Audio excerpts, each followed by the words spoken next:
Je vous présente aujourd'hui le programme de notre liste pour les élections municipales du mois de mars à Sevran.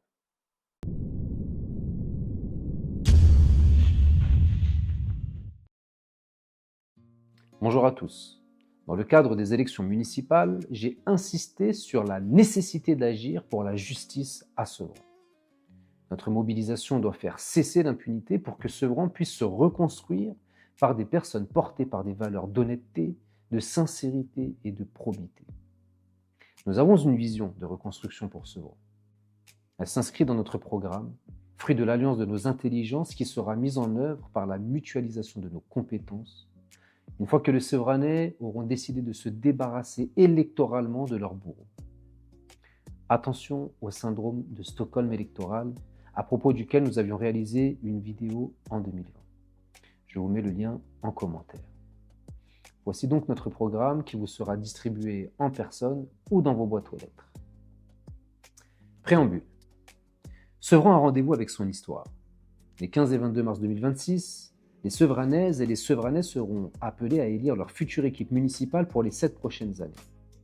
Avec l'équipe du Renouveau à portée de main, RPM, fidèle aux valeurs des bâtisseurs d'égalité, nous avons mené une campagne fondée sur le respect, portée par la vérité. La vérité qui éclaire, qui élève, qui permet de comprendre les problèmes pour y apporter des solutions citoyennes. Cette valeur de respect, nous la transmettons à nos enfants afin qu'ils deviennent des adultes responsables et engagés.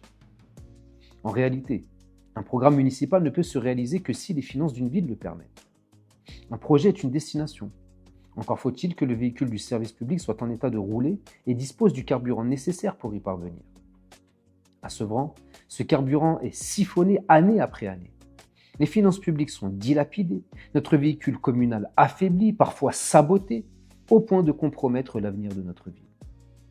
Le contrôle technique réalisé par la Cour des comptes et la Chambre régionale des comptes dresse un constat précis et alarmant. Anomalies, dérives, illégalités, irrégularités. Comment croire aux promesses de ceux qui ont vidé le réservoir alimenté par nos taxes et impôts? Comment faire confiance à des irresponsables dont les pratiques illégales ont été à plusieurs reprises dénoncées par la Chambre régionale des comptes?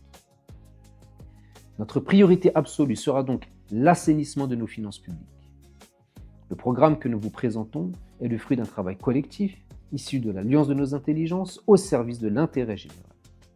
Il n'est pas figé. La concertation et l'adaptation seront au cœur de notre action municipale. Les grands projets de Sevran seront décidés avec vous et pour vous, afin que notre commune reste le reflet vivant de l'expression de la volonté générale des Sevranaises et Sevranais. Je suis Sullivan Jous, conseiller municipal, Sevranais de naissance, père de 3 enfants. Durant ce mandat, j'ai exercé avec rigueur mon rôle de contrôle au sein de l'opposition. Aujourd'hui, le temps est venu de passer aux responsabilités. Il est nécessaire de restaurer la fierté d'être Sevranais. Sullivan Jous. Pour le volet sûreté et sécurité de notre programme. Une ville en paix est une ville en sécurité. La sécurité ne peut se réduire à la seule répression. Elle repose avant tout sur la prévention, l'accompagnement et la présence humaine pour endiguer toute forme de violence et de délinquance sur le long terme.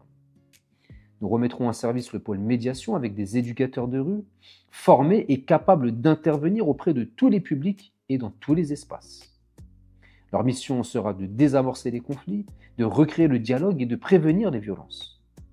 Ils travailleront en complémentarité avec une police municipale de proximité qui doit être à l'image des valeurs que porte notre ville. Nous aurons une police municipale orientée vers la prévention, le conseil, l'accompagnement, l'information et l'orientation. Les effectifs et leurs missions seront adaptés afin d'assurer une présence quotidienne, visible et rassurante. Nous exigerons de l'État un commissariat de plein exercice, doté de moyens humains et logistiques à la hauteur des enjeux sécuritaires de Sevran. La police nationale devra exercer ses missions dans le strict respect de la loi et de la déontologie. Chaque intervention devra être justifiée et proportionnée. La ville sera vigilante face aux dérives individuelles qui fragilisent la relation entre habitants et forces de l'ordre, tout en garantissant le respect et la protection des agents dans l'exercice de leur mission régalienne. Parmi nos engagements, créer une maison du droit et de l'égalité pour offrir un accompagnement psychologique, administratif et judiciaire de qualité aux victimes d'infractions. Renforcer et adapter l'utilisation des caméras de vidéosurveillance pour aider à la manifestation de la vérité judiciaire en cas d'infraction. Créer une maison des arts martiaux et de la légitime défense afin d'enseigner le cadre légal et les gestes de soustraction à l'agression aux Sevranais de tous âges. Soutenir les associations sevranaises qui s'inscrivent dans la prévention de la délinquance et qui concourent à la découverte des métiers de l'ordre. Retour d'événements favorisant le lien police-population de type Proxred.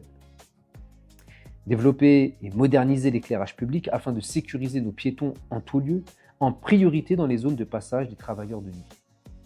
Sécuriser les parcs et leurs abords, notamment le parc des Sœurs, source importante de nuisances en tout genre en plein centre-ville. Développer considérablement les interventions en milieu scolaire pour lutter contre le harcèlement et tout type de violence. Créer un numéro d'écoute et d'orientation 24 heures sur 24 pour les victimes d'infractions. Enfin, mettre aux normes de sécurité et d'hygiène l'ensemble des bâtiments communaux. Voici pour la partie sûreté et sécurité. Dans une prochaine vidéo, nous parlerons d'éducation et de formation. Pour nos enfants, pour nos anciens, rassemblés, solidaires, citoyens. Mars 2026, nous voilà enfin.